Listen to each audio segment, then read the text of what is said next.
Atención, este audiolibro animado es una producción intelectual registrada y una obra derivada creada por Audiolibros Prohibidos y a todos los derechos sobre la traducción, narración, caracterización de voz, sincronización labial, animación y composición audiovisual están reservados internacionalmente. Queda estrictamente prohibida cualquier forma de reproducción, distribución, modificación, extracción, realización de copias o uso comercial. No se otorga ningún tipo de autorización o permiso para su uso fuera de esta plataforma. Las infracciones serán perseguidas legalmente hasta las últimas consecuencias. Disfrute de esta obra única. Manuel José Quintana, el Duque de Alba. La Casa de Alba, una de las más preeminentes de Castilla, se hallaba a principios del siglo XV y en su más alto acrecentamiento, debido en parte a recompensas dadas por los reyes en premio de sus señalados servicios, y en parte también a adquisiciones granjeadas con el mayor acierto y diligencia por sus poseedores inmediatos. Hallábase entonces a la cabeza de ella de Fadrique de Toledo, segundo duque de Alba, el primero de los próceres del Estado en dignidad y en influjo, aun cuando no lo fuese en riquezas ni en poder. Él había sido uno de los generales más acreditados en la conquista de Granada 1492, él mandó después las armas españolas en el Rosellón 1503, cuando se hizo levantar el sitio de Rosas a los franceses, él, en fin, ganó para Castilla el reino de Navarra a 1512,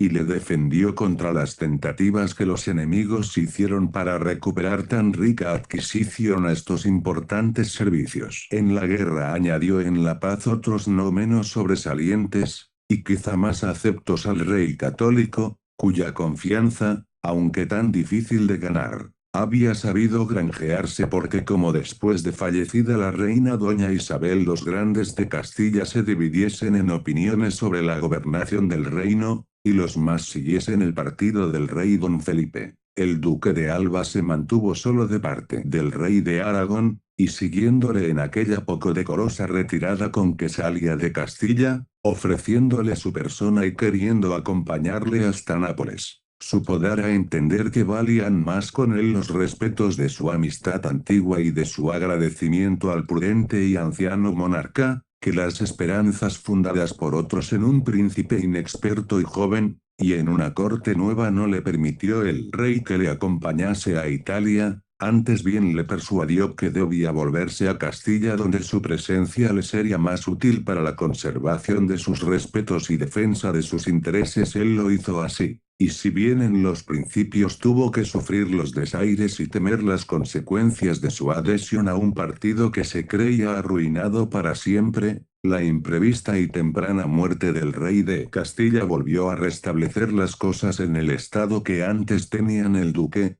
contribuyendo muy principalmente a la restauración y vuelta del rey católico al reino. Se halló de nuevo en la cima del poder y en el lleno del influjo, sin que tan favorable mudanza de la fortuna le hiciera más arrogante o más soberbio que antes le había abatido. El vuelco dado en su daño. Esta entereza y gravedad de ánimo fueron, por desgracia, puestas después a mayor prueba. Va su hijo primogénito y heredero, de García, deseoso de entrar y señalarse en la carrera que había dado tanta gloria a sus progenitores, solicitó y consiguió ser nombrado para acompañar al conde Pedro Navarro en la guerra que se hacía entonces en la costa de África a los moros. Acababa el conde de ganarles a Trípoli y Bujía, y se disponía a atacar la isla de los Gelbes, creída fácil presa de sus armas vencedoras. Entonces fue cuando se le unió de García de Toledo con 15 navíos y más de 4000 hombres, con los cuales se acrecentó sobremanera el ánimo del ejército, y dieron al instante la vela para los Gelbes. Desembarcaron sin resistencia en uno de los últimos días de agosto 1510, ordenándose la gente en escuadrones. Luego que desembarcaba, y marchando por los arenales a buscar a los enemigos, ninguno de ellos parecía, el sol, la hora, la arena, y la misma confianza y descuido peleaban contra los españoles sedientos y abrasados, pudiendo apenas marchar con la fatiga, cayendo algunos sofocados, y empezados a desordenar los más, atravesaron los arenales contiguos a la playa, después unos palmares, y entrando por los olivares espaciosos que estaban más adelante descubrieron unos pozos de agua cerca de algunas ruinas antiguas. A ellos se arrojaron con la impaciencia y la irritación rabiosa de la sed que les incendia, desordenándose del todo, y aún peleando unos con otros por quién había de beber primero. Tal era el punto que aguardaban los sagaces africanos que salieron de improviso de entre las ruinas con grandes alaridos y comenzaron a alancearlos a todo su placer. Iba en la vanguardia de García, que había querido en aquella primera prueba de sus armas tener el puesto de mayor peligro. Viendo el desconcierto de los suyos, comenzó con voces y ademanes a llamarlos y darles ánimo. Pero faltábale pericia y experiencia para contenerlos y volverlos a ordenar. Uno de ellos Huyan, y él, tomando el partido que le aconsejaban su nobleza y valor, se apeó del caballo, y cogiendo del suelo una pica cargó con tal denuedo a los moros, acompañado de algunos pocos españoles, que les hizo arredrar gran trecho. Mas este valiente arrojo no bastó, ni a contener a los fugitivos, ni a restablecer el combate. Los bárbaros revolvieron con doblada furia sobre aquellos pocos valientes, y los hicieron pedazos, entre ellos a de García, que se les defendió como un león, hiriendo y matando a muchos de ellos antes de caer. Tenía entonces 23 años, y su muerte fue lo que más se sintió en aquel revés que llenó de luto a Castilla cuando el duque de Alba entreoyó la fatal nueva. Sin preguntar por la vida de su hijo y cuidando solo de su honra, dijo: ¿Y García, qué hizo en ese estrago? Oh, señor, respondió hábilmente el mensajero, y en dónde estuviera el honor de España, si el señor don García antes de morir no hubiera hecho con su pica y espada un montón de moros sobre los cuales cayó. Oh, buen hijo, exclamó entonces el duque. Y el dolor paternal cedió por un momento en su corazón al entusiasmo de la honra y de la patria que dábale un consuelo en su nieto de Fernando, de cuya vida vamos a tratar, hijo del malogrado don García y de doña Beatriz Pimentel. Era nacido en Piedrahíta 3 años antes de esta catástrofe, en 15.074. Su índole, su forma, sus dichos y sus juegos daban ya a conocer lo que había de ser después el venerable abuelo, que consideraba cifradas en él la gloria y esperanzas de su casa. Tomó el mayor empeño en darle la mejor educación, llevando por máxima en ella que ni por sobrado estudiosa fuese afeminada, ni por ajena de las letras enteramente ruda. Diole por ello al célebre Boscan, tan sonado en los fastos de nuestra poesía por la parte que tuvo en la introducción de los ritmos italianos, pero más señalado todavía entre sus contemporáneos como un dechado de virtud igualmente que de cortesanía y discreción. Pensó tal vez para maestro en Luis Vives, príncipe a la sazón de nuestros filósofos y humanistas 5, pero esto, o por manejo de los religiosos dominicos, que tenían mucha mano con el duque, o porque Vives no se prestase a ello, no llegó a verificarse.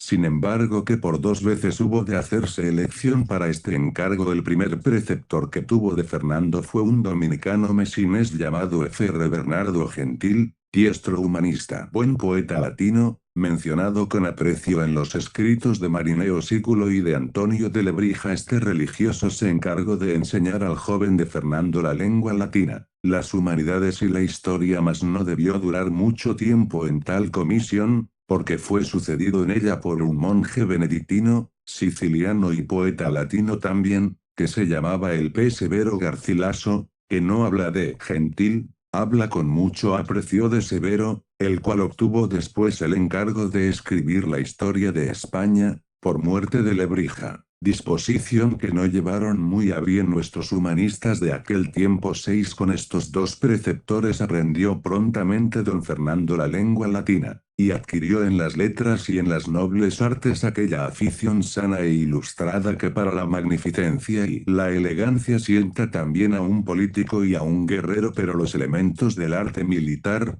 el amor a la gloria y al servicio del Estado, que en de Fadrique se identificaron siempre con el servicio del príncipe, quiso el duque enseñárselos a su nieto por sí mismo. En esta parte el ardor y los progresos del alumno se anticipaban a las esperanzas y aun a los deseos del maestro, porque su índole, su presencia, sus dichos y sus ademanes mostraban, aun desde la niñez primera, lo que habría de ser después. Sus conversaciones no eran más que de guerra, Sus juegos, batallas campales simuladas con los otros niños de su edad y su mayor placer oír empresas, hazañas, peligros y combates. Contemplaba con una curiosidad ansiosa y manoseaba las armas antes de poderlas vestir, y trotaba y subía en los caballos antes de tener peso para montarlos, ni fuerza ni arte para dirigirlos y a grandezuelo. Y viendo que a pesar de sus ruegos y aún de su llanto no le permitía a su abuelo el duque ir a la guerra que a la sazón se hacía en Castilla por la discordia civil de las comunidades, quiso aprovechar el latín que había aprendido y diose a leer a Vegecio y a estudiar en él aquella institución militar con la cual el pueblo romano, superior en armas a todos los demás, supo enseñorearse del mundo. Deleitábase mucho en esta lectura, y empezaba ya a formarse en él aquel espíritu de combinación y de espera que constituye la parte más alta y noble de la profesión militar, que da más al arte y pericia que al arrojo, y no deja a la fortuna nada de lo que puede asegurar ventajosamente la prudencia. Había, sin embargo, en él la lozanía de la edad, tenía ya 16 años. La guerra se hacía entre franceses y españoles en las fronteras de Navarra, y su abuelo no le permitía todavía entrar en el servicio, en consideración a sus tiernos años, poco oportunos aún para las fatigas guerreras. Pero él, impaciente, escuchando el consejo de solo su bizarría, comete entonces una travesura que en otros suele ser solo por aturdimiento o por amores, y seguido de unos pocos asistentes a quienes confió su secreto, marcha a largas jornadas y se presenta de improviso en el campo castellano que sitiaba a Fuenterrabía, de que se habían apoderado los franceses en la campaña anterior. Mandaba allí las armas españolas el condestable de Íñigo de Velasco, tenido entonces por el mayor hombre de guerra que había en Castilla. Recibió al joven voluntario con el honor y agasajo que se debían a su familia y a sus buenos deseos, dio aviso al instante al cuidadoso abuelo del paradero de su nieto, hizo que le perdonase la travesura, y le tuvo en su compañía con el afecto de padre y con la estimación de amigo. Deseaba de Fernando señalarse, y ansioso de reputación se exponía en todas las ocasiones como el último de los soldados. El condestable, atento a que no se desgraciase y no queriendo que la fortuna privara al viejo duque de aquel consuelo de su vejez, le prohibió rigurosamente que saliese a pelear sin orden suya y le mandó estar siempre cerca de su persona. Privado de pelear, no podían estorbarle a lo menos el anhelo de aprender, diose, pues, a estudiar todo el mecanismo del servicio y las reglas y secretos de la disciplina militar, con el mismo ardor y tesón que si se tratase de combatir. Y cierto que no podía hacer este aprendizaje en mejor ocasión ni con mejor guía, puesto que el condestable era un insigne maestro de milicia. Seguíale a todas partes, meditaba todas sus órdenes y disposiciones, escuchaba todas sus palabras. Era entonces invierno, y asperísimo de nieves y de fríos. Los soldados, fatigados con el trabajo y yertos con el rigor de la estación, se manifestaban a veces tardos y torpes en las fatigas que exigían las tareas del sitio. Ayudaba a su desaliento la tierra, que endurecida con el hielo no se dejaba romper ni manejar. El condestable entonces solía coger el azadón y empezaba a herir el suelo y hacer el oficio de gastador, imitable en ese trabajo de Fernando, y el general solía decir, viendo a los perezosos, que si no se avergonzaban de poder menos que un viejo y un muchacho, con lo cual estimulados volvían al trabajo con nuevo ardor y más firme constancia. Aladease a estas prendas de aplicación y de valor la facilidad festiva de su trato, con que se hacía querer de oficiales y soldados, la modestia de su porte en su persona y en sus equipajes, una liberalidad sin límites para asistir a heridos y a menesterosos, y por último, la más laudable y franca sinceridad en aplaudir y recomendar toda acción valiente y virtuosa. Pero en medio de esta amable conducta, que decía también con su juventud y su estado, empezaban ya a manifestarse en él otras prendas menos populares y gratas: sobrada gravedad, tesón incontrastable, excesivo desagrado contra cualquiera falta de disciplina, ahínco poco generoso en promover su castigo. Dirías que ya se presentaba desde entonces lo que se hacía de llamar después la severidad inflexible del duque de Alba. Rindióse, en fin,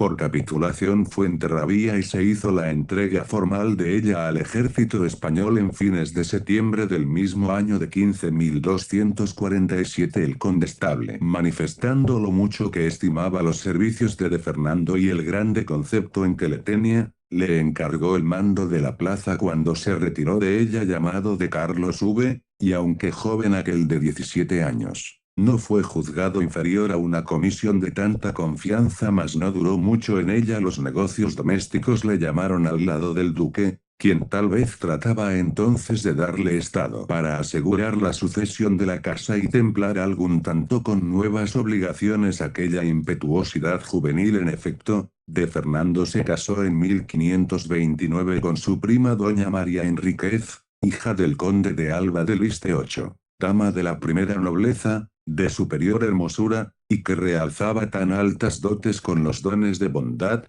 virtud y discreción que en ella resplandecían, establecido así su nieto. El respetable de Fadrí, que falleció a 18 de octubre de 15.319, dejándole con la magnífica sucesión de sus títulos y casa la obligación de conservar y acrecentar la gloria y esplendor a que él había sabido elevarla. El nuevo duque se presentó inmediatamente en la corte a instalarse en los honores y prerrogativas que como tal le competían, y a prestar los obsequios a que era obligado, ofreciendo su persona al servicio del monarca. Carlos V se hallaba entonces en Alemania haciendo los preparativos de guerra contra Solimán, que había entrado con poderoso ejército en Hungría, y como hubiese dado orden de que le asistiesen en la jornada los grandes de Castilla, el duque de Alba, ansioso de señalarse, se arrancó de pronto a las delicias de la corte, donde se hacía notar igualmente por su gala y bizarría que por su gravedad y compostura, y voló al servicio de la guerra ansioso de participar de los peligros y la gloria de una empresa que llevaba consigo el interés y la atención de toda la cristiandad. De enero de 1532 tuvo, sin embargo, que detenerse algún tanto en su camino por un accidente que manifiesta demasiado su carácter tenaz y consecuente.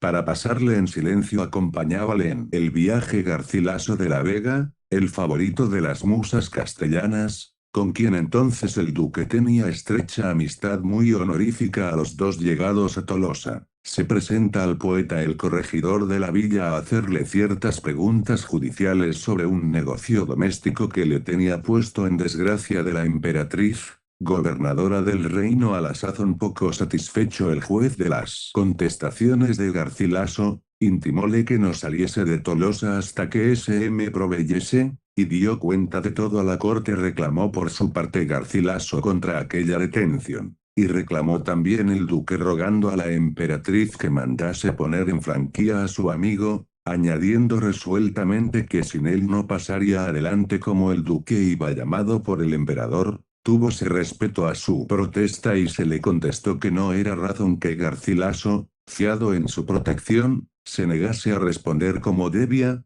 y que él debía mandarle declarar cuanto supiese en el particular sobre que era preguntado. Hízolo así Garcilaso, y fue sentenciado por el corregidor a destierro del reino y a no presentarse en la corte del emperador. Los dos amigos continuaron su viaje por Francia, y a la dilación ya experimentada se añadió la dolencia que sobrevino al duque en París, que también le detuvo algunos días. Así es que cuando llegaron a Ratisbona, donde se hallaba a la sazón el emperador teniendo la dieta del imperio para deliberar sobre los medios de resistir la invasión de los turcos, ya se les habían anticipado los siniestros informes remitidos a España contra Garcilaso, que fue de pronto desterrado a una de las islas del Danubio. El duque no cesó en protegerle con su crédito y en auxiliarle con sus recomendaciones de un modo tan constante y eficaz que no dejaba lugar al olvido ni a la desatención, y pudo, en fin, volverle a la gracia del príncipe y lograr que siguiese sirviendo en el ejército. 10. La guerra en que el duque iba a hacer sus segundas armas debía presentar el mayor interés e inmensa perspectiva de gloria a un espíritu belicoso como el suyo. No se trataba, como en el sitio de Fuenterrabía,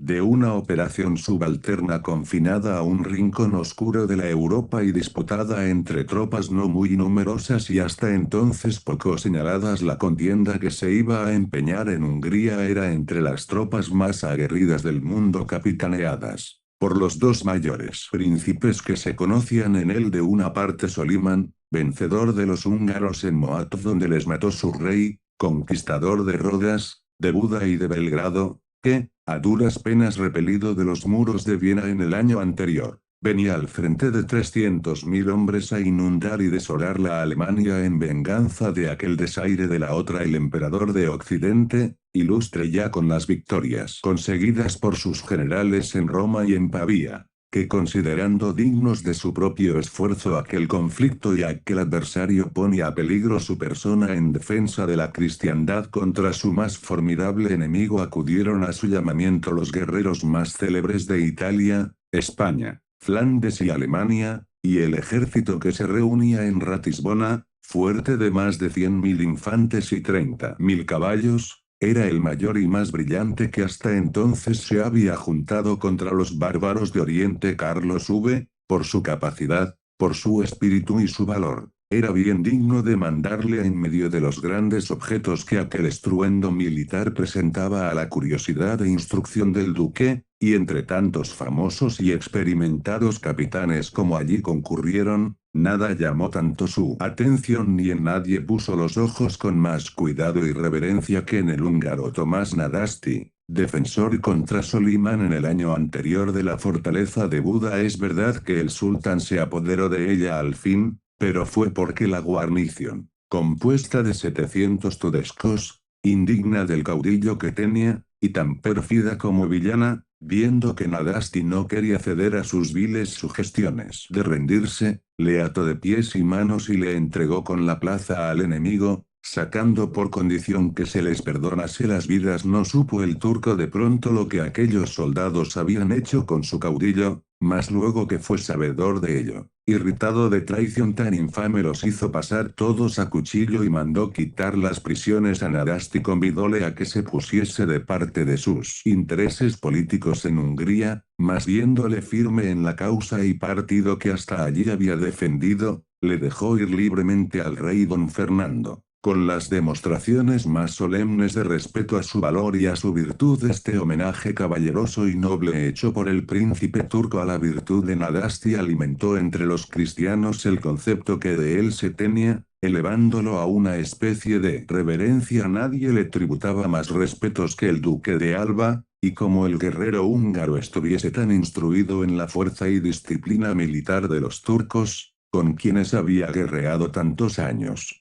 a él preguntaba el duque y con él se instruía de todo lo que anhelaba saber respecto de aquella gente, tenida entonces por la más guerrera y poderosa del mundo. Correspondía a Nadasti a esta preferencia de don Fernando, no solo con las noticias y consejos que le daba, sino con el aplauso y recomendaciones que de él hacía, y admirado de sus precoces disposiciones, en el fuego que en él advertía y en la penetración y capacidad que ya resaltaban en él, anunciaba a todos los capitanes del emperador el grande hombre que allí se preparaba para las armas y glorias españolas. Pero aquellos formidables preparativos con que los dos grandes adversarios se previnieron para el conflicto de que al parecer iba a depender la suerte de la cristiandad, produjeron, como suele suceder muchas veces, un respeto y circunspección igual de una y otra parte. Solimán no quiso comprometer sus fuerzas con las de Carlos, contento con los daños que había hecho en Hungría y con el temor que había inspirado, torció su camino hacia Constantinopla y dejó respirar la Alemania. El emperador, aunque fatigó su retaguardia con algunos cuerpos ligeros que le hicieron daño considerable, no juzgó tampoco prudente empeñar una acción decisiva con tan formidable enemigo. Bastaba para su gloria en la primera campaña que personalmente dirigía, haber ido a encontrarse con un guerrero como Solimán y obligádole a huir delante de sí. Dícese que el duque, en los consejos de guerra que entonces se tuvieron, fue siempre de dictamen que se persiguiese eficazmente y de cerca al enemigo, que vertía lágrimas porque no se le permitió ir en su seguimiento con las tropas ligeras que a estos se enviaban, y que decía abiertamente a los que le representaban los peligros de esta clase de guerra, que en qué mejor ocasión podía él perder y aventurar la vida que persiguiendo al enemigo de la cristiandad. El emperador, sin embargo, no quiso permitírselo, y retirado ya de todo punto Solimán, puso muestra de su ejército en Viena, deshizo su campo y tomó la vuelta de Italia, llevando consigo al duque de Alba, que en aquella marcha mandaba ya la retaguardia de las tropas que acompañaban al príncipe, compuesta de la caballería española y de la infantería tudesca. Ajustadas las cosas de Italia a su satisfacción, Carlos V regresó a España en abril de 1533 y con él también vino el duque. A la jornada de Alemania se siguió 2 años después la expedición sobre Túnez al frente de una armada de más de 500 velas y de 50.000 hombres, de los cuales sobre 30.000 eran tropas regulares y aguerridas. Quiso Carlos V ir en persona a arrojar de aquel reino a su usurpador. Barbarroja parece a primera vista poco decoroso al príncipe más grande de la cristiandad y de la Europa ir a probar su persona y sus fuerzas con un pirata, pero este pirata era uno de los primeros hombres de aquel siglo, tan fecundo en grandes caracteres. A fuerza de valor, de actividad y de fortuna había sabido alzarse desde la condición más baja hasta una altura bastante grande para llamar la atención del poderoso adversario que venía sobre él, ollero al principio, después corsario, comandante de allí a poco de escuadras que se hacían temer, émulo de Andrea Doria en el mar, vencedor de él a veces, vencido en otras, jamás destruido ni desalentado, almirante del gran señor, rey de Argel, usurpador y dominador de Túnez, terror de las costas de Italia, de España y de Sicilia, donde nadie estaba a cubierto de su atrevimiento y de sus robos. Él, en fin, era el instrumento más útil de los proyectos hostiles de Solimán sobre Italia, y la escuadra formidable que mandaba y los puntos que ocupaba en Berbería no podían menos de considerarse como la vanguardia del ejército otomano. Deber era del emperador quitarse este importuno enemigo de delante, y defender sus costas y sus mares continuamente infestados por aquel hombre tan arrojado y cruel. Fue, pues, sobre él con todo su poderío. Pero lo que Solimán no se atrevió a hacer en Hungría 2 años antes, lo hizo Barbarroja en Túnez, y esperó denodadamente a su enemigo contando con las fuerzas militares que tenía, con la disposición del terreno y con el clima y los elementos. Se propuso, no solo sostenerse contra las grandes fuerzas que venían sobre él, sino repelerlas y arrancarles la victoria. Acompañó también el duque de Alba en esta empresa a su príncipe, llevando consigo a su hijo de Fadrique, que aún no había cumplido 6 años. Ni los ruegos y lágrimas de la madre, ni las reconvenciones de sus amigos pudieron retraerle de esta áspera determinación. Quería que su hijo se habituase desde aquella tierna edad a la descomodidad de las marchas y de los campos, al estruendo de las armas, al azoramiento de los peligros, al aplauso y algazara de la victoria, y que familiarizado con estos objetos desde su primera infancia, le fuesen después tan indiferentes como los demás actos comunes de la vida, sin extrañarlos nunca y mucho menos temerlos. Las historias particulares, o más bien panegíricos del duque, dan a sus hechos en esta expedición una importancia tan grande, que parece consistir en ellos el dichoso éxito con que fue creada, mas las relaciones generales y auténticas del tiempo no están acordes de todo punto en esta parte con los historiadores del duque. Resulta, sí, que su asistencia a la jornada fue provechosa, que él, como el señor español más distinguido de cuantos allí concurrieron, fue en todas las ocasiones de aparato y solemnidad honrado con la consideración que a fuer de tal se le debía, y que sus servicios y sus hechos no desdijeron de las esperanzas que se tenían concebidas, así de su valor como de la pericia que pudo adquirir en sus 2 anteriores campañas. Pero su influjo personal en la dirección de las operaciones y en el logro de la victoria no era posible que tuviese lugar, y la importancia que sus panegiristas pregonan el emperador, que mandaba la expedición, el marqués del Basto, su primer general, el célebre Hernando de Alarcón, el marqués de Mondejar, los 2 generales de mar, Andrea Doria y de Alonso Bazán, padre del famoso marqués de Santa Cruz, tantos otros oficiales, en fin, distinguidos por sus largos servicios, sus proezas y su experiencia en las guerras de Italia y Francia. No dejaban por entonces otro camino a la juventud y valor del duque que el de servir y señalarse por su persona en las facciones y puestos que se le encomendasen, y aprender de aquellos grandes militares lo que le faltaba aún que saber en el arte y ejercicio de la guerra. Estas reflexiones, que en nada disminuyen la gloria del duque, nos excusan de entrar en la relación menuda de aquella célebre expedición tan generalmente sabida. Tomóse primero por asalto la goleta, a pesar de la bizarra defensa que hizo su guarnición, y después el ejército se puso en marcha para embestir a Túnez. Don Fernando en aquel día 20 de julio de 1535 llevaba el mando de la retaguardia, compuesta de la infantería bisoña española reforzada con 200 caballos pesadamente armados. Barbarroja, sin caer de ánimo por el gran descalabro de la goleta, donde había perdido una gran parte de sus galeras, armas y municiones,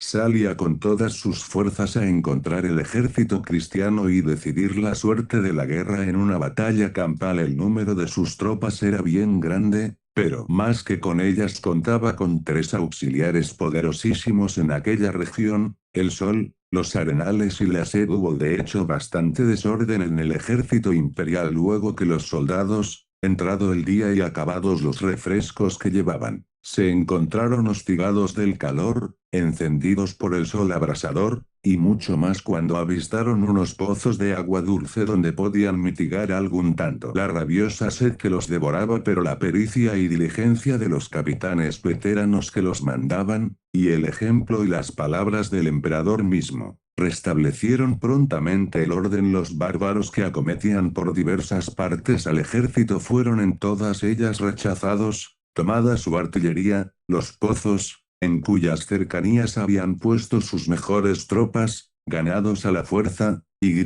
todos ellos dispersos y obligados a huir, los unos por los campos convecinos, los otros constreñidos a encerrarse con Barbarroja en Túnez. La retaguardia, donde iba el duque, fue también embestida por un escuadrón de alárabes a caballo, con intento de desbaratarla, pero de Fernando hizo luego alto, y los españoles, aunque bisoños en gran parte, ordenados y dirigidos por su capitán, resistieron el ataque y los rebatieron de modo que les hicieron volver las espaldas. Así la victoria fue completa, todas las divisiones del ejército tuvieron parte en ella, y para dicha mayor apenas costó 20 cristianos más. El espíritu de Barbarroja era mayor que su mala fortuna. Como su pérdida en hombres también había sido corta, todavía se proponía reunir los alárabes desbaratados, y al frente de ellos y de las tropas regulares que le quedaban, salir a hacer rostro segunda vez al emperador,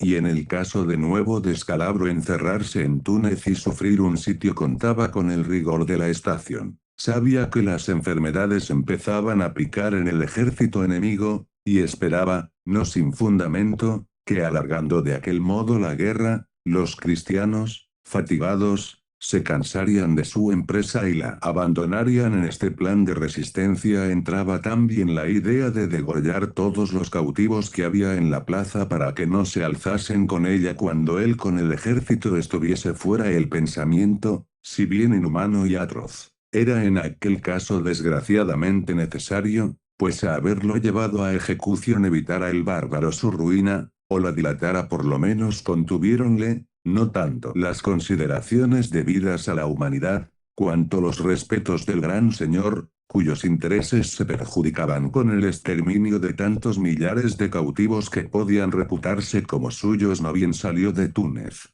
cuando 6.000 cautivos que había en la alcazaba se alzaron con ella y empezaron a hacer ahumadas en señal de victoria, para que el ejército cristiano se apresurase a sostenerlos. Entonces el pirata, después de intentar en vano cobrar el castillo, no hallándose seguro en Túnez, salió de la plaza con sus compañeros de armas, llevándose en camellos todas sus riquezas, y dirigiéndose a Bona donde tenía parte de sus galeras, para armarlas de pronto, echarlas a la mar y seguir con ellas el trato de sus piraterías. El emperador entró triunfante en Túnez miércoles 21 de julio. Restableció en su trono a Muley Hacen, desposeído por Barbarroja, e hizo con él un tratado ventajoso, quedándose con la goleta para tener en respeto aquellas costas. De resultas de este tratado 20.000 cautivos de toda la cristiandad, que gemían en aquellas mazmorras, fueron puestos en libertad, y vestidos y auxiliados por su libertador volvieron a sus países engrandeciendo y bendiciendo el nombre del gran monarca a cuyo valor y munificencia debían tan alto beneficio. 12. No pudo Túnez,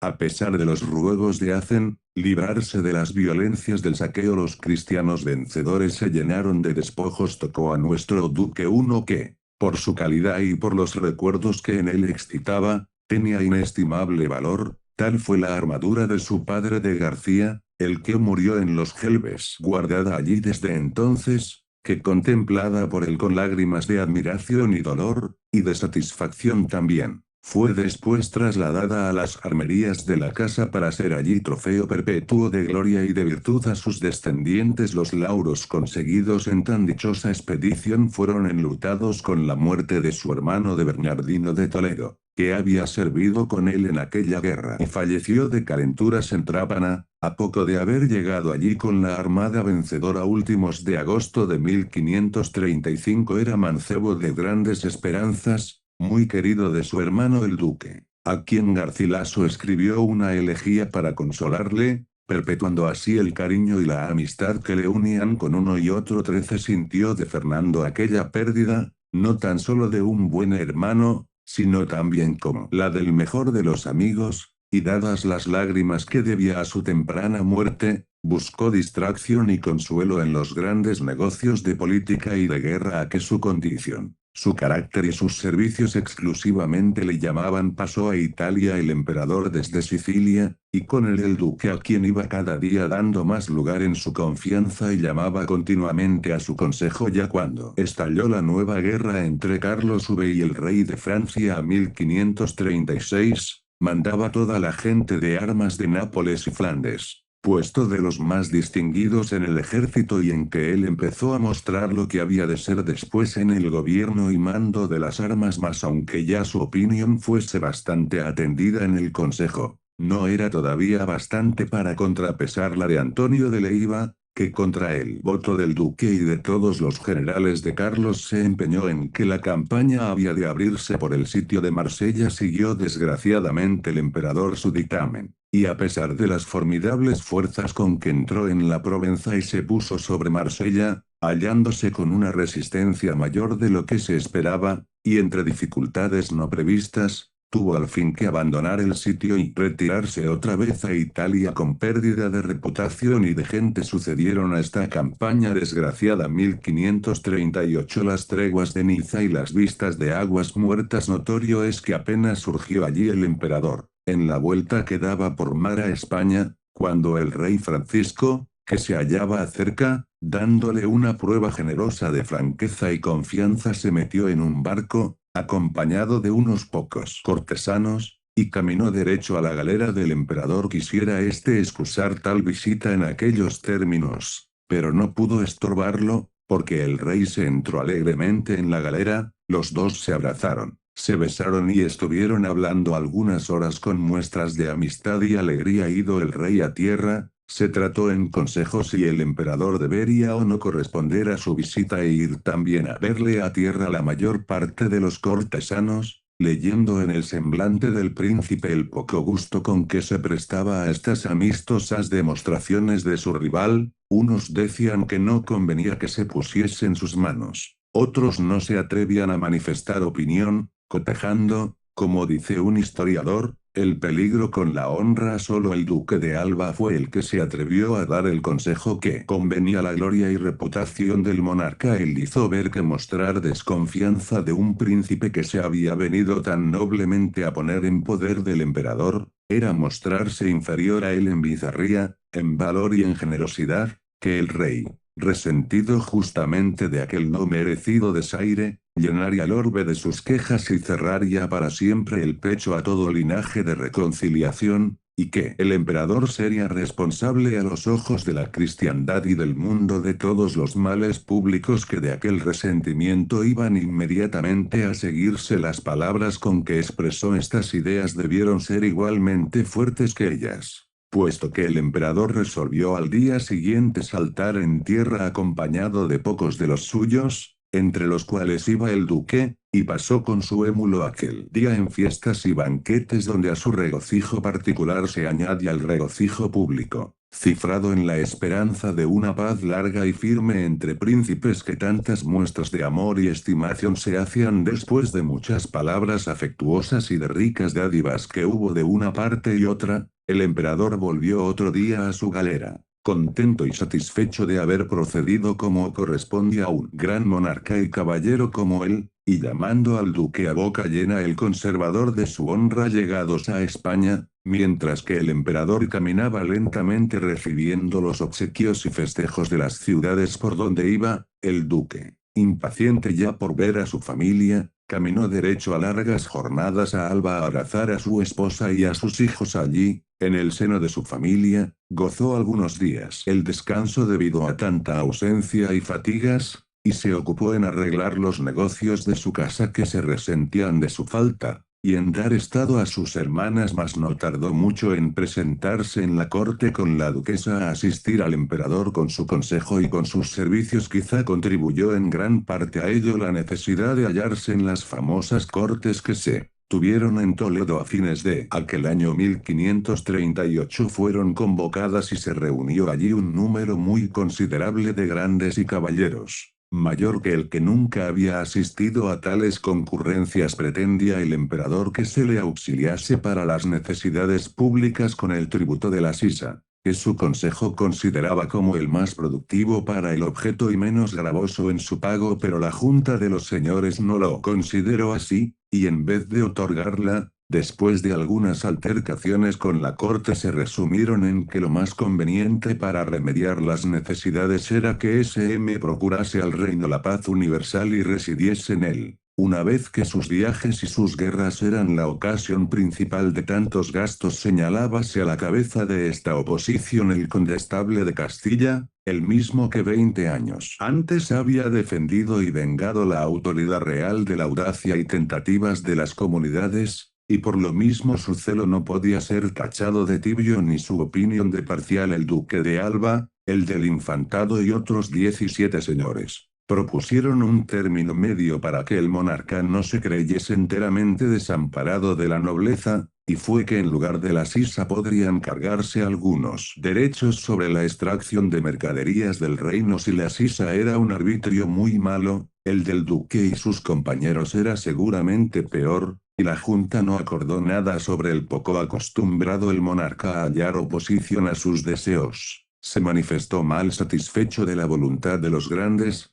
disolvió la junta y no dejó de mostrar su resentimiento al condestable en su sobrecejo y razones desabridas. 14. Si el condestable perdió algún tanto del favor del monarca por la entereza de su conducta, el duque de Alba debió ganar por la docilidad de la suya. No era él, por cierto, muy dócil ni obsequioso por carácter, pero el respeto a la prerrogativa real lo llevaba hasta el último extremo, y los subsidios que tenían por objeto el sostenimiento de la guerra llevaban siempre consigo su justificación y disculpa para un genio marcial y ambicioso de gloria como el suyo. De cualquier modo que esto fuese, Carlos V siguió dando pruebas de la confianza que ya ponía en la capacidad y pericia militar del duque. Fiando a su cuidado las cosas más importantes de la guerra y de la defensa del reino, él iba de capitán general de las fuerzas españolas que se embarcaron en Barcelona en las galeras de Bernardino de Mendoza para unirse con las del emperador en la expedición de Argel 1541, reunión que no llegó a verificarse por la prontitud con que los temporales deshicieron los intentos y armamento de Carlos V, que, dispersada su armada y su ejército, tuvo primero que recogerse a Càller, en Cerdeña, y de allí volver a España. Después, en el año siguiente 1542, cuando se volvió a encender la guerra con Francia, él fue quien se encargó de atender a la defensa de las fronteras amenazadas. Acudió primero a Navarra y, visto el estado en que se hallaba Pamplona, dejó al marqués de Cañete, que mandaba allí como virrey,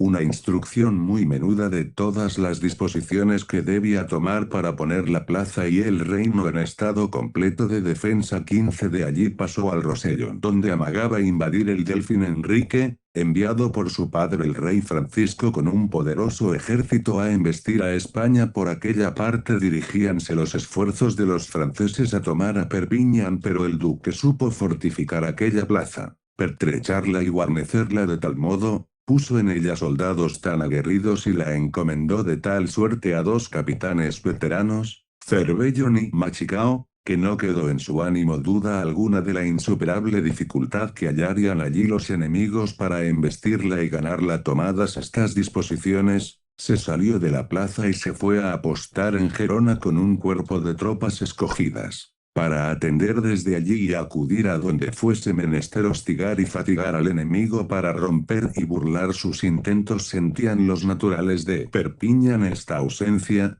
atemorizados como estaban de la próxima venida de los franceses y aún de la invasion que se temía por mar de parte de las armadas de Solimán, que se decía venían en su ayuda. Manifestaron al duque sus temores y le rogaron que se mantuviese en Perpiñán, pero entonces les respondió, con tanto denuedo como franqueza, que él sabría atender mejor a su seguridad desde fuera que desde dentro, y tuviesen entendido que su corazón no le daba encerrarse en aquella plaza ni en ninguna, pues un general no debería nunca quedar reducido, o por la falta de los hombres o por el rigor de la fortuna, a tener que recibir la ley de la guarnición, del vecindario o del enemigo. No presumió en vano de la seguridad con que había pertrechado la plaza. El Delfín llegó, la embistió y la tuvo cercada algunos días, pero la vigorosa resistencia de la guarnición, la falta de Barbarroja que no vino como se pensaba, la vigilancia del duque y la fama que corría de las fuerzas que el emperador traía de Castilla para socorrerles, desalentaron a aquel príncipe, el cual, perdidas sus esperanzas y abatido el vuelo de sus designios, levantó el sitio y se volvió con su padre el rey que estaba en Montpellier. Por esta serie de pruebas y de servicios llegó ya el duque a obtener el concepto de el primer militar que había en España, y puede decirse también que del imperio, puesto que ya el marqués del Basto, único general que quedaba a Carlos V de los formados en Italia, había declinado con la edad y con las desgracias. Considerábalo así aquel príncipe cuando al partir de España en el año de 1543 para atender a los negocios de Italia y Alemania, dejando por gobernador del reino al joven de Felipe su hijo, nombró por capitán general de todo él,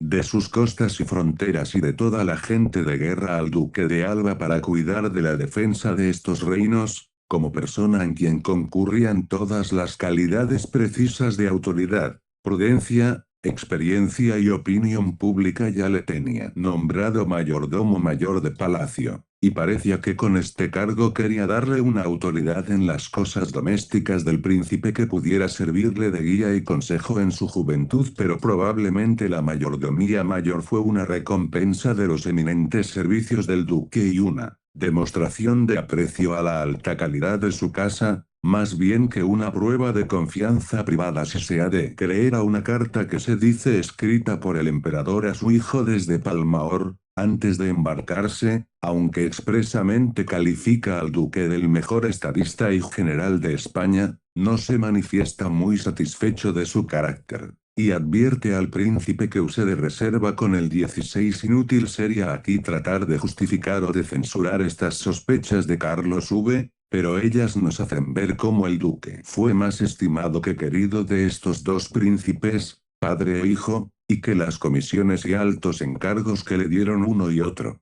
fue más por la necesidad que tenían de sus talentos que por inclinación que le tuviesen. Él como capitán general llenó los deberes que su cargo le imponía, visitando las fronteras, reparando las plazas fuertes, cuidando con el mismo ahínco que en sus mandos anteriores de corregir todos los abusos que se habían introducido en la disciplina militar y en la parte administrativa del ejército. De este modo las plazas y fronteras nada tenían que temer del enemigo en caso de invasion por el excelente estado de defensa en que las puso, y las tropas conducidas y amaestradas con su rigor y sus lecciones, podían arrostrar cualesquiera empresas por dificultosas y arriesgadas que fuesen, diríase que presintiendo ya las grandes ocasiones que le iba a presentar la fortuna, preparaba y acariciaba los instrumentos de sus hazañas y de su gloria. No tardaron estas ocasiones en presentarse. El emperador meditaba hacer la guerra en persona a los protestantes de Alemania, y conociendo cuán útil le había de ser el brazo y consejo del duque en aquella empresa, llamóle así desde Flandes enero de 1546, condecoróle con el collar del Toison de oro en el capítulo que celebró en Utrecht 17, y se le llevó consigo a Ratisbona, para donde tenía convocada la dieta del imperio cuando 30 años antes empezaron a cundir en Alemania las nuevas doctrinas de Lutero. Carlos V,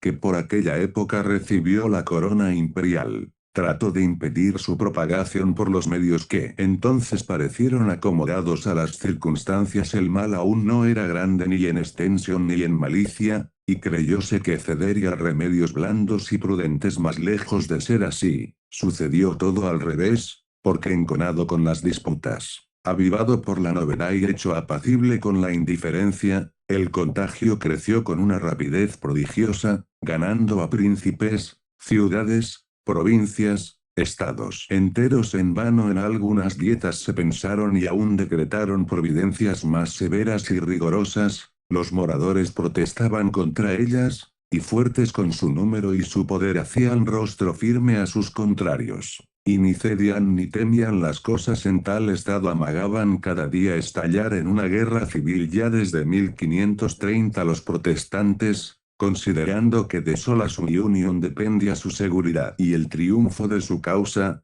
se habían confederado solemnemente en Esmalcalda, obligándose todos a la defensa común contra cualquier agresor. Entraron en esta liga los potentados más poderosos del imperio, señaladamente el elector Juan Federico, duque de Sajonia, y Felipe, landgrave de Hesse, y 14 ciudades libres o imperiales, a cuyo número se fueron agregando otras, según que los nuevos principios iban prevaleciendo en ellas. Un cuerpo así organizado en medio de la Alemania se hacía formidable por su fuerza y peligroso por sus intenciones. No entraba, por cierto, ni podía entrar en los principios religiosos de Carlos V, y mucho menos en su política, sufrir por mucho tiempo esta escisión escandalosa, que ponía en peligro la integridad de la fe y la unidad del imperio. Pero Carlos, como todos los príncipes que reúnen en su dominio estados diferentes y distantes, podía mucho menos de lo que él pensaba, y sus enemigos temían. Sus intereses y objetos eran tantos,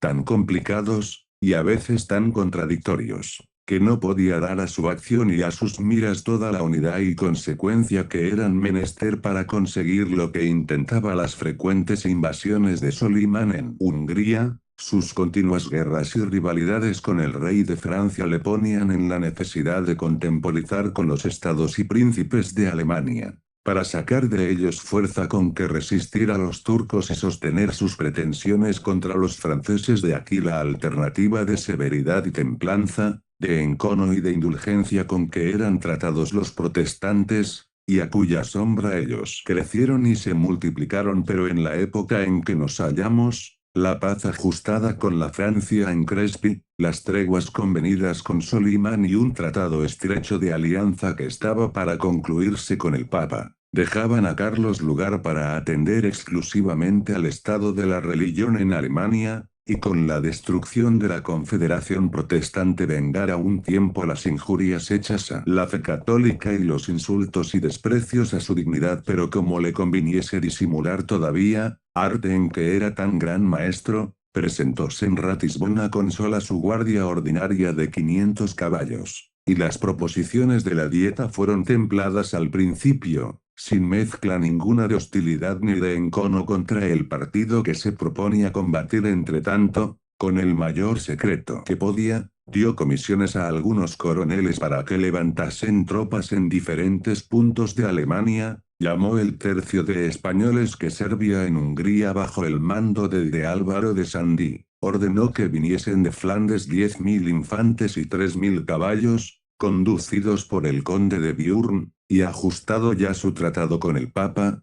esperaba de Italia 12.000 hombres que el pontífice debía enviarle, y otros diferentes cuerpos que estaban derramados en Nápoles y Milán y serían también llamados la reunión de todas estas fuerzas, situadas en partes tan distintas y lejanas. Presentaba dilaciones y dificultades que él se proponía vencer con su industria y buena fortuna, pero los confederados de Esmalcalda estaban ya de antemano recelosos de sus intenciones. Los más de ellos no habían querido concurrir personalmente a Ratisbona, y enviaron diputados que los representasen en la dieta. En esta los católicos tenían una gran mayoría, y las resoluciones que empezaron a tomarse, todas contrarias a los intereses del partido protestante, no dejaban duda a los confederados de las intenciones de sus adversarios y de la necesidad en que ya estaban de precaverse y asegurarse. Hicieron pues, sus diputados una representación al emperador reclamando las seguridades que se les tenían dadas sobre el libre ejercicio de su religión. Ínterin las cuestiones controvertidas se decidían por un concilio libre y nacional celebrado en Alemania, y habiendo posteriormente rastreado las comisiones secretas dadas a los coroneles para el levantamiento de tropas, preguntaron también el objeto de aquellos preparativos, ofreciéndose a venir al emperador en caso de guerra. Como lo habían hecho otras veces, Carlos recibió la reclamación con la risa del desprecio, y contestó a la pregunta,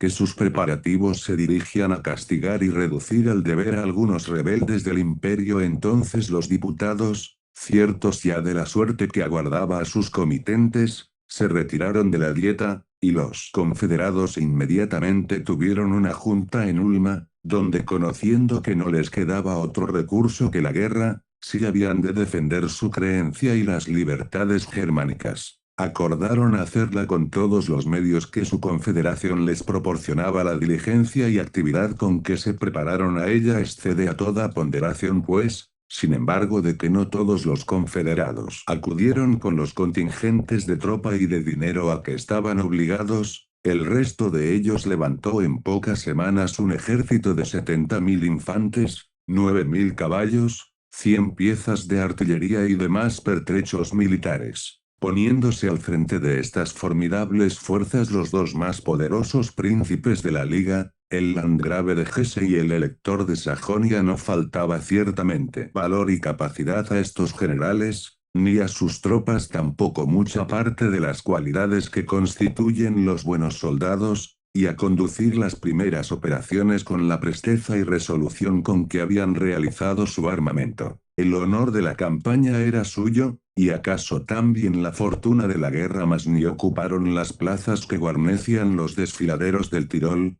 cerrando así la entrada en Baviera a las tropas imperiales que habían de venir de Italia, ni aprovecharon la gran superioridad que tenían para embestir de pronto a Ratisbona, donde el emperador, a la sazón sin ejército ni artillería, no podía resistirlos y hubiera tenido para salvarse que escapar río abajo por el Danubio. Lo primero no lo acertaron, a lo segundo no se atrevieron, porque aunque los vecinos de Augsburg, acaudillados por un valiente y experimentado oficial llamado Sebastián Schertel, rompiendo los primeros las hostilidades, corrieron hacia el Tirol y se apoderaron de pronto de Chiesa y Fiesen, no pudieron tomar del mismo modo a Innsbruck, plaza todavía más importante que las otras dos para su intento, y tuvieron que volverse a su ciudad, dejando abierto el camino a sus enemigos para entrar después en Baviera y juntarse con el emperador Schertel, o de su propio acuerdo, o por orden de los generales de la Liga. Ocupó luego con los soldados de su mando a Donauwest,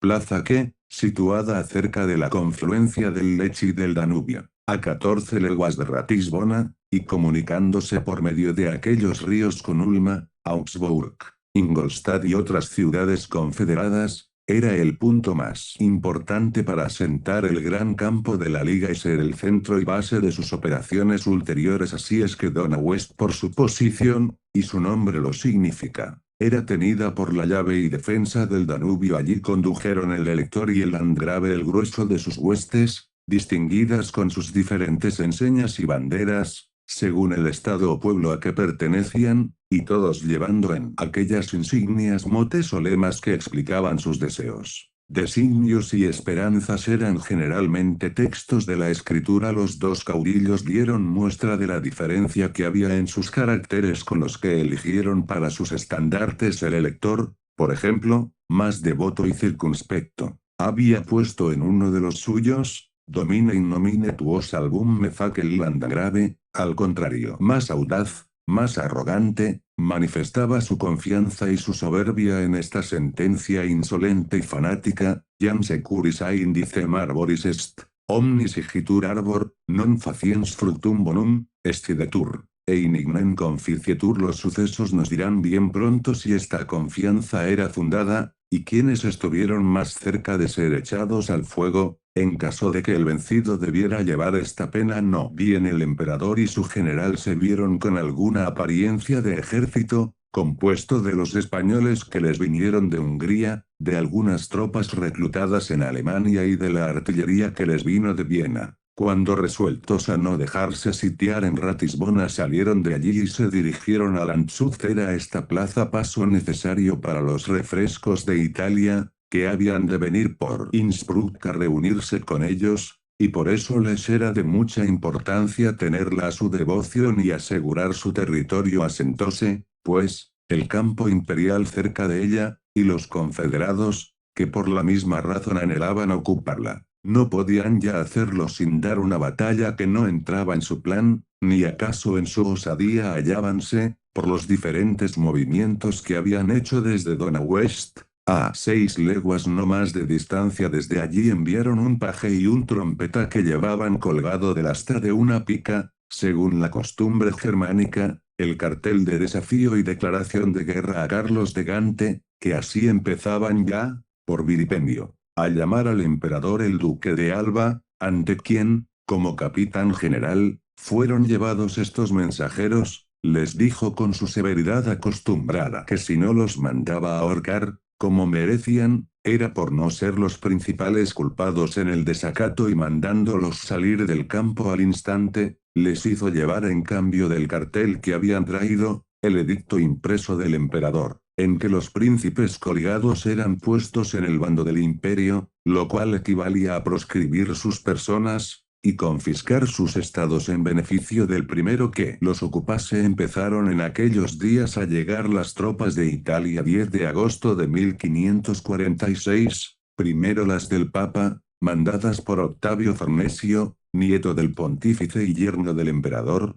después las de Nápoles y Lombardía, y últimamente las que aún faltaban de algunos puntos de Alemania, que no pudieron llegar más pronto por los rodeos y combates parciales que habían tenido que dar en su camino. Ya el ejército venía a tener forma de tal, pues aunque faltaba la mayor parte de la caballería y no eran venidas las tropas flamencas que debía conducir el conde de Biurn, se contaban en el campo sobre 34.000 hombres de la mejor infantería, 18, y 3.000 caballos entre hombres de armas y jinetes. Teniendo ya a su disposición estas fuerzas, el emperador volvió a Ratisbona a tomar su artillería, y salió desde allí a buscar a sus enemigos, que andaban campeando en las cercanías de Ingolstadt. Su intento era estrecharlos y tenerlos más sujetos acampando junto a ellos, combatirlos si le daban ocasión de hacerlo con ventaja, y en todo caso proteger la marcha del conde de Biurn,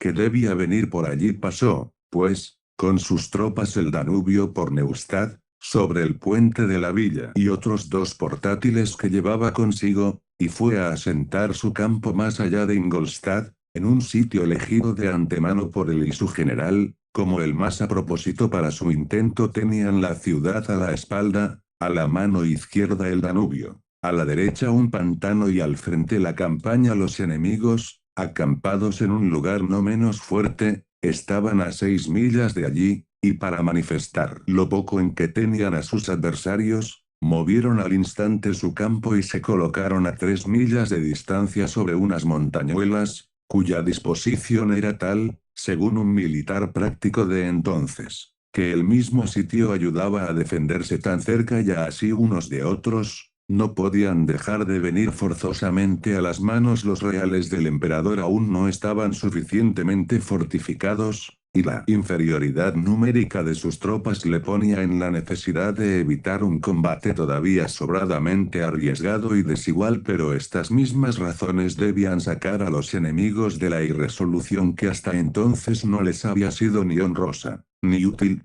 y hacerles aprovechar el momento favorable que tenían. 29 de agosto de 1546 salieron, pues, de su real formados en batalla, la caballería primero, la artillería después, y a lo último la infantería que desplegó sus líneas por todo el llano que había entre los dos campos. Su intento era forzar a su enemigo a salir a pelear con ellos o desalojarle a cañonazos. Acércanse al campamento, y luego que estuvieron a tiro comenzaron a hacer fuego con su formidable artillería. Los imperiales los esperaron dentro de sus trincheras, colocar a la caballería en las partes más fáciles de entrarse, formados en batalla según la ocasión y el puesto daban un esgar, resueltos allí a defenderse si eran acometidos, respondiendo a su fuego con el suyo, y molestando sus baterías con bandas de arcabuceros que salían de cuando en cuando de las líneas. Veíase al duque de Alba en el puesto más avanzado y peligroso, conteniendo a los soldados y dándoles ejemplo de tesón inflexible y de imperturbable valor, mientras que Carlos V, entonces bien digno de su gloria, montado en un poderoso caballo y vestido de todas armas, corría de unas partes a otras, y mostrando en aquel encarnado penacho que le ondeaba sobre el yelmo, y se veía de lejos, que arrostraba el peligro y la fatiga como el menor de sus soldados. Hablábales a cada uno en su lengua, llamaba a los unos hijos, a los otros camaradas, padres a los veteranos, y todos esforzándose a seguir su ejemplo. No hubo nadie que moviese el pie del puesto en que fue colocado, ni los ojos siquiera. Deseando mejor lugar, el cañoneo se hacía cada vez más terrible, el campo se llenaba de las balas que caían en él como lluvia, y los hombres eran heridos y muertos junto al duque y el emperador, sin que ni el estrago ni el peligro los apartasen un punto del designio y plan que se habían propuesto. 9 horas seguidas duró el fuego, a cuyo tiempo los enemigos, no conociendo en el real señal ninguna de flaqueza, y viendo la dificultad de su intento, tocaron a retirada y se volvieron a sus líneas. Aquella noche el landgrave, cenando con los oficiales, y fastuoso según costumbre, tomó una copa de vino, y dirigiéndose a Schertel, brindo, dijo, por los que hoy hemos muerto con nuestra artillería. Yo, señor, no sé, respondió franca y militarmente aquel oficial, los que habremos muerto hoy, pero lo que sé es que los vivos no han perdido un pie del puesto que ocupaban. Entre tanto el duque de Alba, bien ajeno de perder las horas en brindis y banquetes,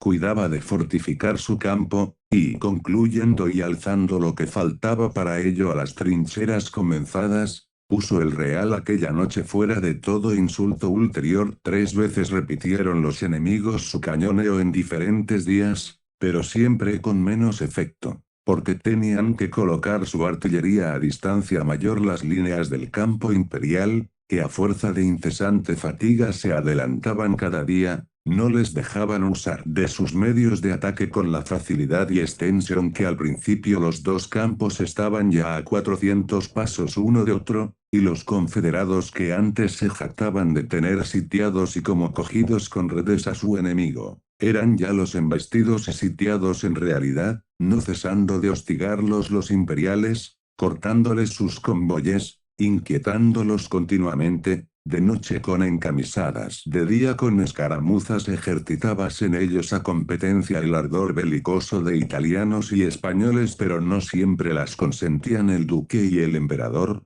principalmente cuando podían dar ocasión a un empeño general, que era a lo que los enemigos aspiraban, y por eso no podía convenir a los nuestros. Un día 31 de agosto de 1546, entre otros, que fue el del segundo cañoneo, se había prohibido bajo pena de muerte que nadie saliese a escaramuzar fuera de los fosos y trincheras. Presentóse entonces delante de nuestras líneas, como lo tenían de costumbre en aquellos días, un tudesco membrudo y arrogante, provocando con ademanes y palabras a que saliese alguno a probarse en armas con él. Estaban apostados en aquella parte los arcabuceros españoles del tercio de don Álvaro de Sandy, que oían al arrogante alemán con impaciencia, pero no se atrevían a romper el freno que les imponía el edicto. Disparaban sobre los arcabuces, y ningún tiro le acertaba, y él, atribuyendo su circunspección a timidez, redoblaba en fueros y en denuestos, llamándolos a gritos viles y cobardes. Un español menos sufrido que los demás, teniendo a mengua que el bárbaro se fuera riendo de la burla, cogió una pica de uno de sus compañeros, y gateando con manos y pies por la empalizada y el foso salió al campo y enderezó para el Tudesco. Era de las montañas de Oña y se llamaba Martín Alonso de Tamayo. El emperador, avisado de aquella novedad, mandó que le diesen voces para que se volviese atrás, y él, o no las oía, o no las quiso obedecer, y se acercó a su contrario que ya a pie firme le esperaba. Diéronse de pronto diferentes botes que uno y otro rebatieron, pero al fin el español, más diestro o más dichoso, metió la pica por la barbada del morrión de su contrario, y redoblando el empuje cayó al suelo el alemán, sobre el cual se puso al instante Martín Alonso y le cortó la cabeza con su misma espada. Despojóle de cabeza, armas y dinero, y ya se volvía al real,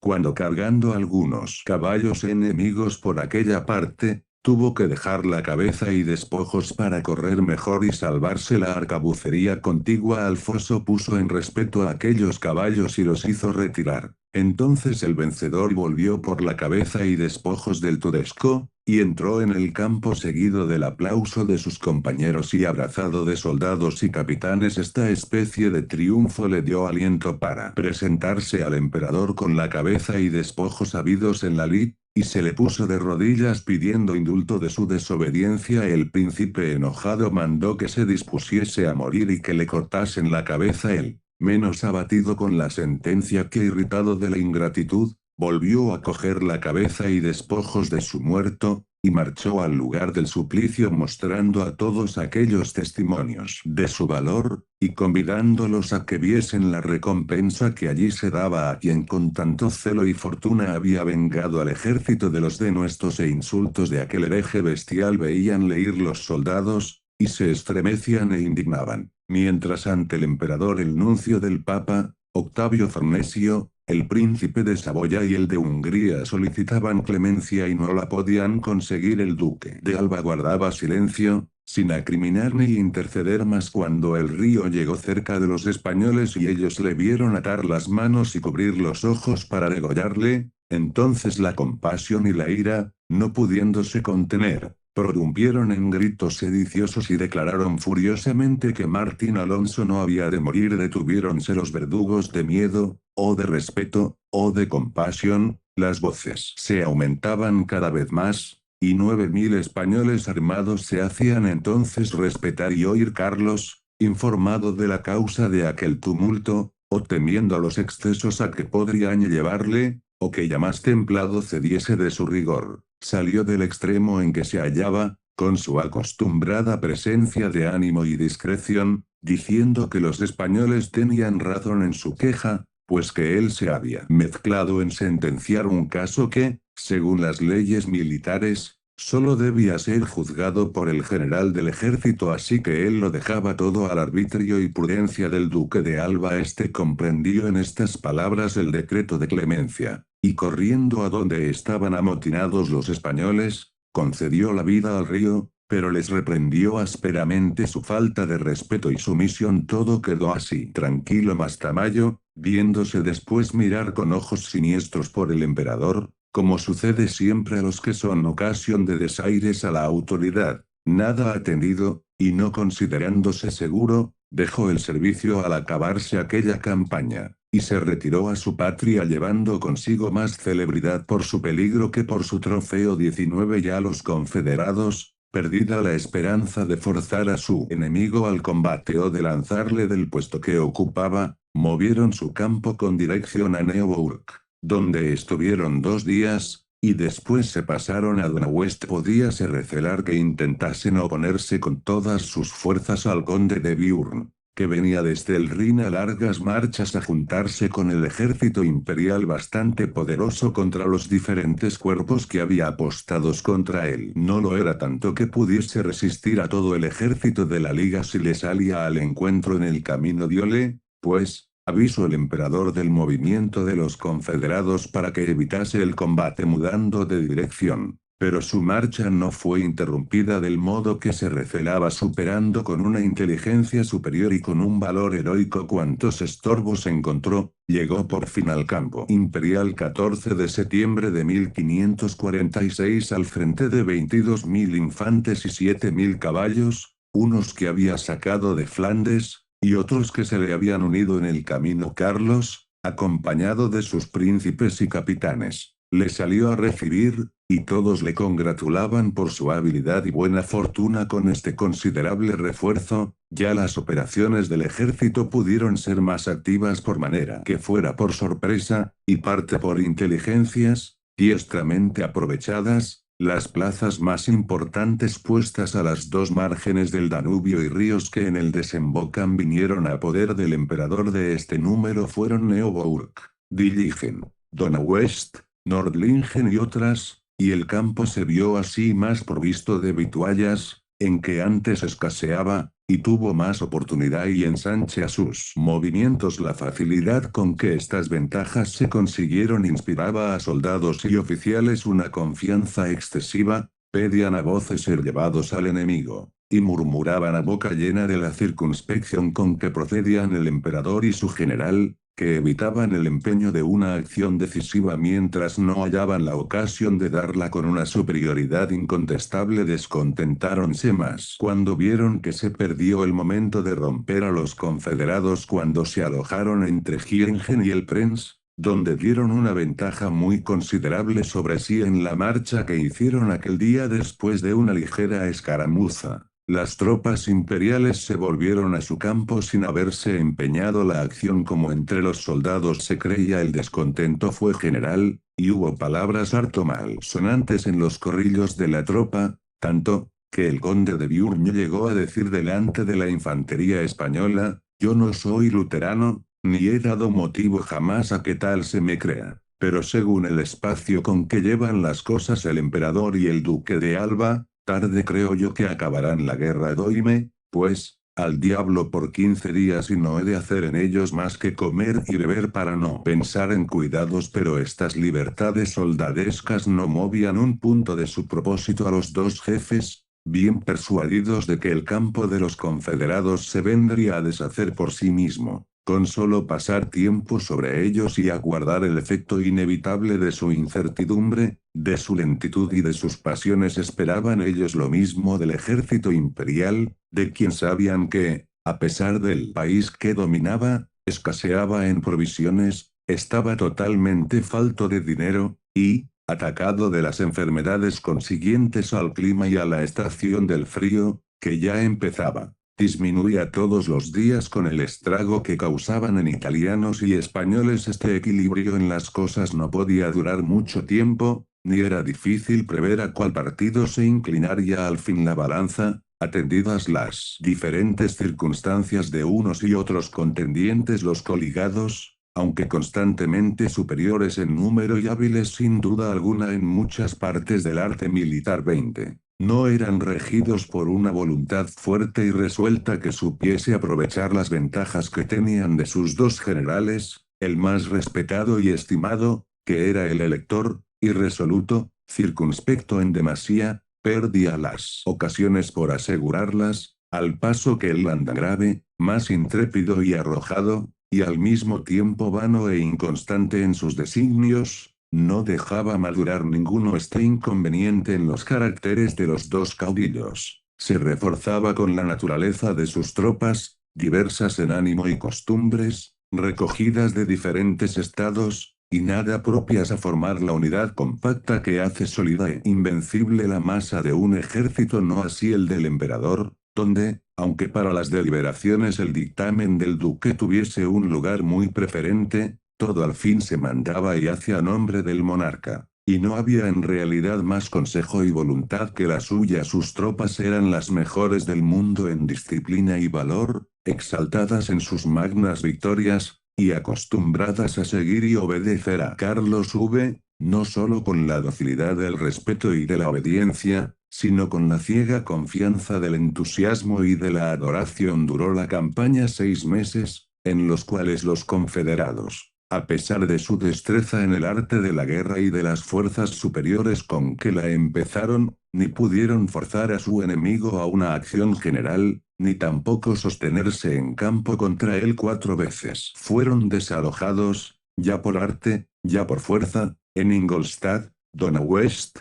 Nördlingen y Giengen, y desconfiando de poderse sostener en aquel país, agotado por la guerra, se dirigieron a Franconia, provincia descansada y abundante, donde pensaron rehacerse de gente, dinero y vituallas, mas la infatigable diligencia del emperador les privó también de este recurso, porque marchando rápidamente a Rottenburg, que era la defensa de la tierra y ocupándola antes que ellos, les defendió así la entrada de Franconia y les obligó a retirarse con grandes rodeos por el ducado de Württemberg, y al fin a dividir sus fuerzas y separarse. El duque de Sajonia y el landgrave partieron con sus fuerzas a defender sus estados, amagados e invadidos por los aliados del emperador. Las ciudades, privadas del apoyo de aquellos príncipes, retiraron también sus fuerzas, y el campo formidable de la Liga, que aspiró y pudo dar la ley a la Alemania, se vio solo y deshecho en pocas semanas, sin esperanza alguna de volverse jamás a rehacer. Entonces ya, desesperando de poder resistir cada cual solo al que juntos no habían podido vencer, los príncipes y las ciudades que habían compuesto la confederación vinieron sucesivamente a rendir vasallaje y obediencia al monarca victorioso, con el mismo ahínco y porfía con que antes se colocaron contra él. El elector palatino y el duque de Württemberg solicitaron su perdón de rodillas, y las ciudades, por medio de sus diputados, sujetándose a la misma humillación, se sometieron a las condiciones que él quiso imponerles para recibirlas a su gracia. Estas condiciones, si bien gravosas y humillantes, no fueron a la verdad sanguinarias ni crueles: renunciar a la Liga de Esmalcalda, recibir guarniciones imperiales, entregar todas sus municiones y pertrechos militares, y pagar gruesas multas cada ciudad,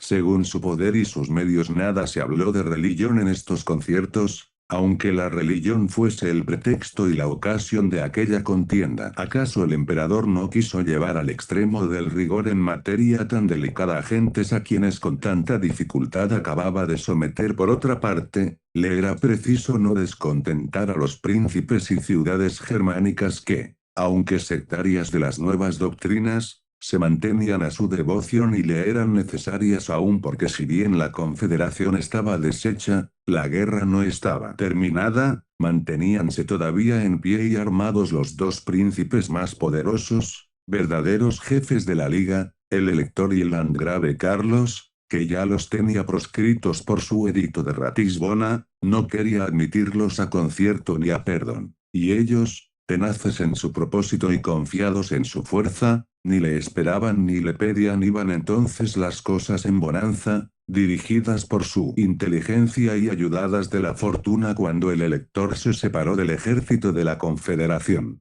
sus estados estaban invadidos y casi ocupados todos por el príncipe Mauricio de Sajonia, y el rey de Hungría Ferdinando era Mauricio, primo del elector, yerno del landgrave, y tenía además opinión de ser un celoso protestante. Pero estos vínculos, al parecer tan sagrados, no fueron bastantes para que dejase de inclinarse al partido del emperador. Este era sin duda el camino más seguro para contentar sus miras ambiciosas, cifradas en la destrucción y ruina de su pariente. Declaróse, pues, en su daño y se encargó de la ejecución del bando del imperio fulminado contra él, después de haber agotado cuanta sagacidad tenía en dorar a los ojos del mundo su escandalosa conducta con una serie de viles artificios, que la política del mundo llama habilidades y la rectitud supercherías. La presencia del elector restableció las cosas en Sajonia, y no solo arrojó a sus enemigos de aquel estado, sino que ocupó casi todos los de Mauricio, y empezó a perturbar los del rey de romanos con sus inteligencias y sus correrías. Incapaces de resistirle los dos confederados, Enviaron mensaje sobre mensaje al emperador instándole a que viniese a su socorro, si quería evitar la entera destrucción de Mauricio y asegurar la tranquilidad de la Bohemia. Prometiólo Carlos y se dispuso a marchar contra el elector, pero con fuerzas ya muy inferiores. Pocos días antes había despedido al conde de Biurn con sus flamencos, dejándoles ir a su país, y por el mismo tiempo el Papa,